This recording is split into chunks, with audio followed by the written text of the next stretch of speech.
If you grew up in the 80s or watched movies as a kid in the 90s, there is a song that marked you forever, even if you never quite knew who sang it. A song that felt like the wind carrying you far away from everything, like the world of dreams was real. Childhood was never going to end. That song is called The NeverEnding Story. And the man behind that voice lived a life that very few people know about.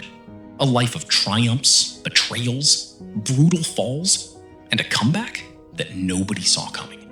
This is the story of Limahl.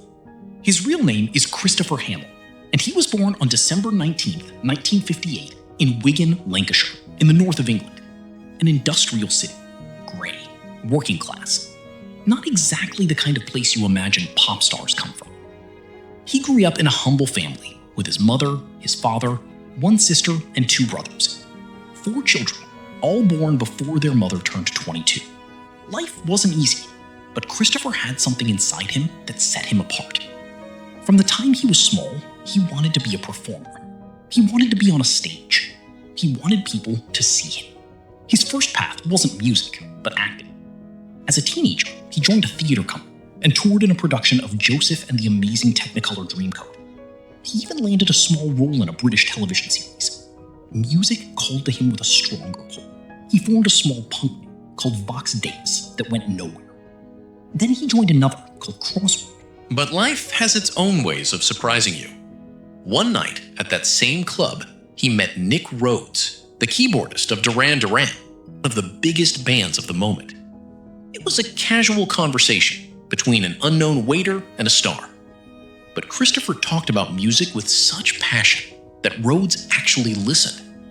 Limahl would say years later, "I met Nick Rhodes and it changed my life." Shortly before that encounter, Christopher had spotted an ad in the music magazine Melody Maker. A group called Art Nouveau was looking for a lead singer who could sing well and look good. He went to the audition at a birthday card factory in Leighton Buzzard, watched them play, felt there was something special there, and stayed. The group changed their name to Kaja Gugu, a name invented to sound like the first sounds babies make. Ridiculous and perfect at the same time. And Christopher Hamill became forever Limahl, an anagram of his surname. With Nick Rhodes producing, Kaja Gugu released their first single in January 1983. It was called Too Shy, and it was a bolt of pure electricity. It hit #1 in the United Kingdom. It entered the top 5 in the United States. Their first tour drew 60,000 people. They were 5 young men with impossible hair, synthesizers at full volume, and an energy that fit perfectly with what the world wanted to hear at that moment. Limahl was the face of the group, the voice, the visual magnet with that two-toned hair that nobody could ignore. His look became so iconic that years later it was discovered that it had served as inspiration for the Marvel Comics character Longshot from X-Men.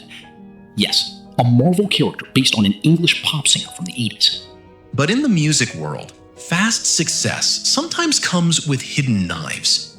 By mid-1983, just months after reaching the top, the other members of Kaja Gugu made a decision behind his back. They decided to fire him, and they did it in the worst possible way, through their manager, over the phone, without ever facing him directly. Limahl found out he was no longer part of the band he had helped build through a phone call. His reaction was public and devastating. He said, "I have been betrayed. They fired me for making them famous." He was alone, without a band, 24 years old, and not quite sure what to do with his life.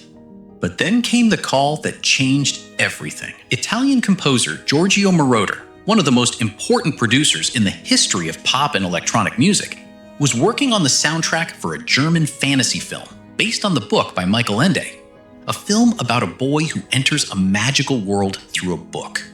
A story about proof of imagination and never surrendering to the darkness. Moroder needed a voice, and he chose Limahl's. The song was called The NeverEnding Story, and in 1984, it exploded across the world. It reached #4 in the United Kingdom. It was the only Limahl hit to enter the American charts. It played on radios across Europe, the Americas, and Asia. The film became an instant generational classic, and its song was inseparable from every scene, every emotion, every child who watched it and never forgot it. That song is you if you grew up in that era. It is written somewhere deep in your memory. But the success didn't last. The singles that followed didn't work. The albums found no audience. The industry kept moving forward, and Limahl was left behind. By the end of the 80s, his name had completely disappeared from the charts. And what happened next was something very few people knew about. In the final years of that decade, a photograph appeared in British newspapers. It was Limahl, the man with the impossible hair, the voice of the NeverEnding story, the singer who had filled stadiums and topped charts around the world. He was standing in line at an unemployment office to collect his benefits. The image circulated across the country. For many, it became the most brutal symbol of what can happen to a star when the music is gone. But Limahl was not the kind of person who stays down. In the late 90s, he started appearing at small concerts. He put on an orange wig identical to his original 80s hair and took the stage without shame, with humor, with honesty. He acknowledged who he was, embraced his own history, and earned respect precisely because of that. His attitude opened the door for other forgotten artists of that era to return to the stage without feeling humiliated by time. In 2008, he reunited with Kajagoogoo to play festivals across Europe. Then in 2019, something completely unexpected brought him back to life all at once. The third season of Stranger Things ended with a scene where two characters sang the NeverEnding story a cappella. In one single week, the song went from 88,000 streams to nearly 2 million. A new generation discovered it. A grown-up generation remembered it with tears in their eyes. Today, Limahl is 66 years old. He still lives in England. He still performs. In March 2025, he released a new version of a classic song from the 70s. He is still active, still singing, still being Limahl. A man who was betrayed by his own band, who hit rock bottom in a very public way, and who found his way back, not once, but several times. His most famous story is about a boy who never gives up in the face of darkness. And it turns out, that story is also his own. If this story reached you, if the NeverEnding story is part of your childhood, if you remembered something you had stored away deep inside, tell me in the comments. I want to know where that song first found you.